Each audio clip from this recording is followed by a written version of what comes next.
Okay, I want to bring in someone else who unfortunately knows a lot about this topic.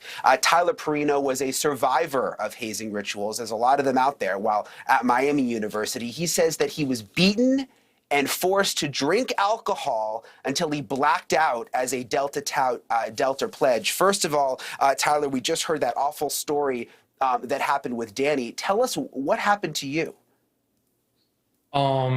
It was honestly something that was very, very similar to what happened with Danny.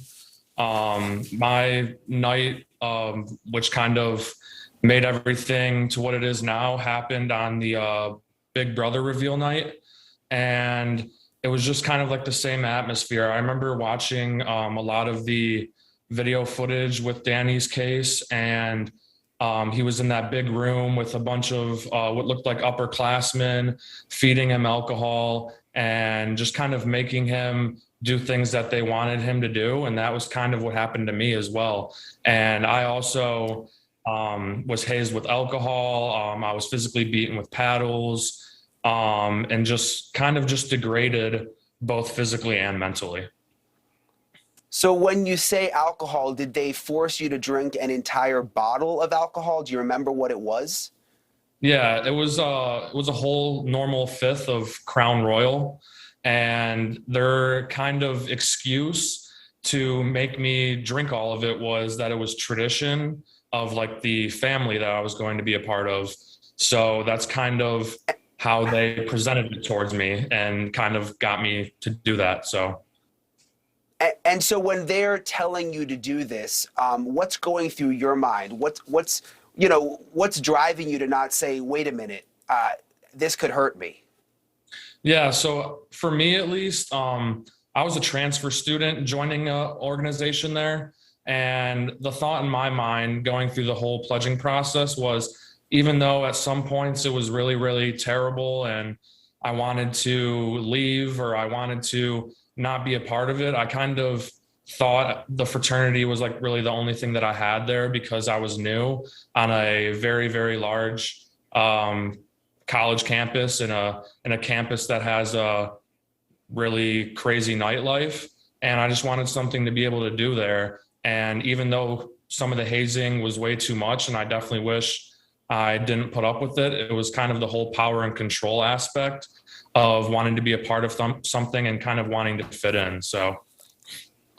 And Tyler, what do you think would have happened if you didn't do it? If I didn't do it, I definitely would have gotten a lot of criticism. And ultimately what kind of got me to almost like get through it and stay with it was the fact that I was going through this with a lot of other pledge brothers in my pledge class. And all of them seemed to be very, very dedicated and really into it and wanted to get through it. And it seemed very important to them. So I didn't want to be the only one to walk away from it and look like I didn't want to be there or look soft or something like that. So I just wanted to stick through it with them ultimately because I viewed them as my only friends that I had on campus. So. Yeah, I get it. Look, and when you're in a group like that, and also at a big college when there's so many people, and in the moment you think this is really the only way to make friends. I mean, you mentioned having to drink the full bottle of alcohol, and then you mentioned that you were paddled. Mhm. Talk to me a little bit about that. And I'm sorry, I know this stuff Yeah. probably isn't easy to talk about, but did that come after they made you drink, and how did the paddling sort of go down?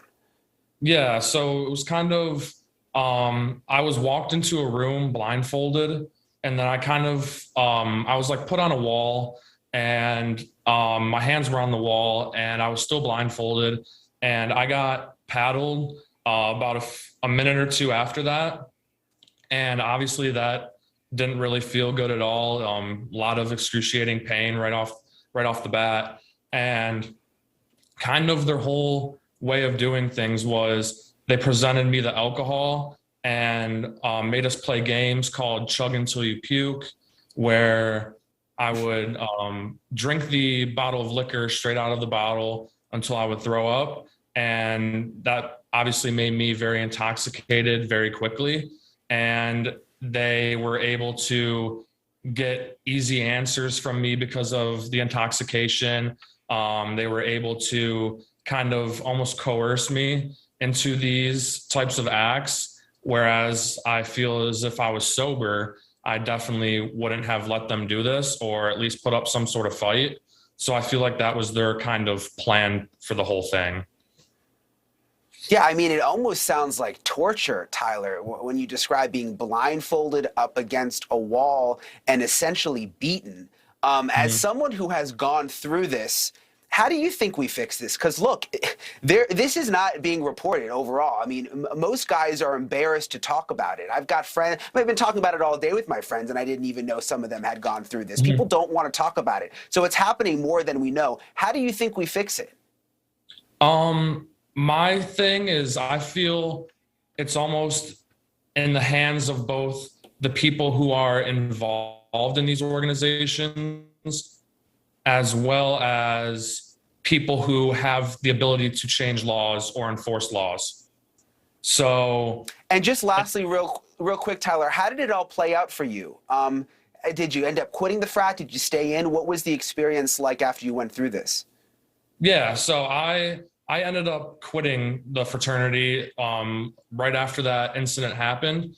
The very next day, I kind of walked away from the whole thing, and my parents picked me up from the university a few days later, and I was headed home towards Toledo. So, gosh, I can't blame you. I mean, after going through that, I can't blame you. I'd want to get out of there too. Tyler, I know it can't be easy to relive everything that you went through. Thanks for sharing your story with us. Thank you. Thanks for having me. Thank you for watching. Go to newsnationnow.com to find NewsNation on your television provider. And don't forget to click the red subscribe button below to get more of NewsNation's fact-driven, unbiased coverage.